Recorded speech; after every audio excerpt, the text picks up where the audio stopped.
Kompas Bisnis masih bersama Ellen Hidayat, Ketua APPBI DPD DKI Jakarta. Ibu Ellen, kita sambung diskusi tadi. Ada kenaikan kunjungan sampai 45%.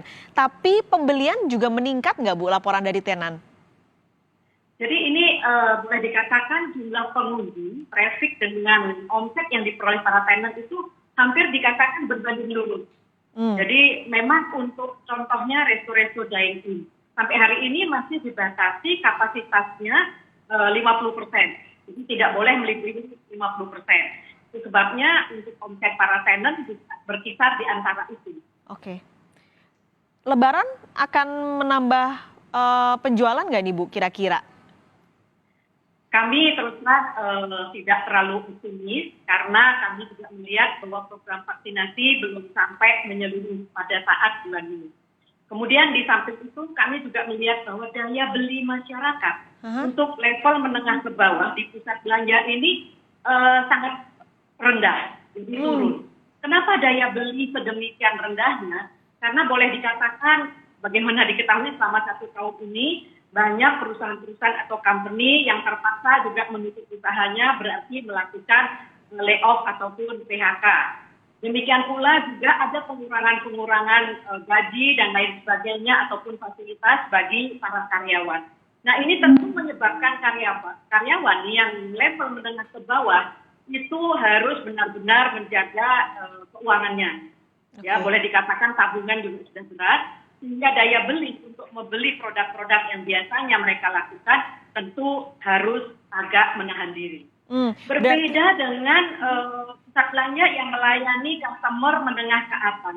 Untuk menengah ke atas tentu mereka masih mempunyai daya beli, namun kekhawatiran untuk ke pusat belanja ini yang menjadi problem mereka.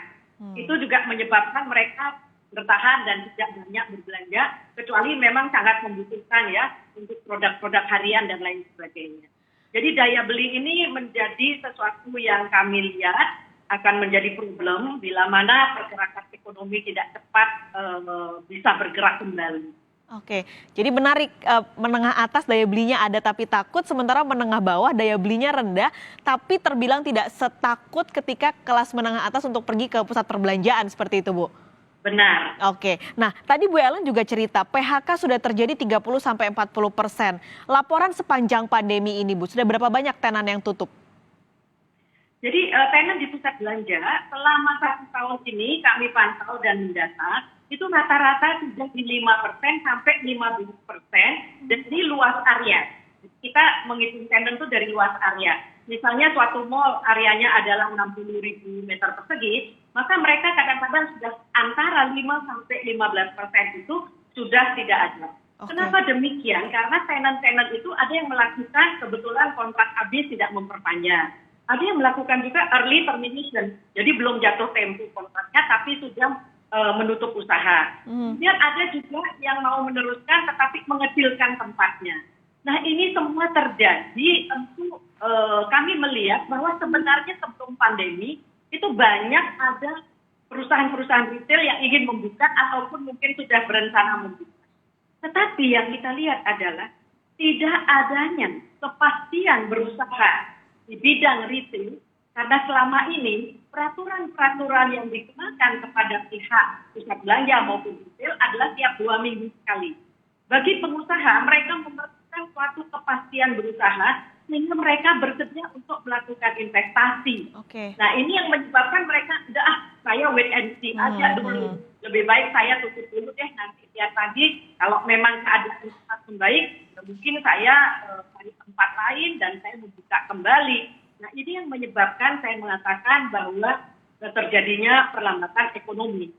Dan juga untuk merekrut karyawan, bila mana para investor itu mempunyai kepercayaan ataupun confidence terhadap ketetapan berusaha, tentu mereka akan membuka lapangan pekerjaan. Ya, jadi ini ibaratnya memang agak sulit lah.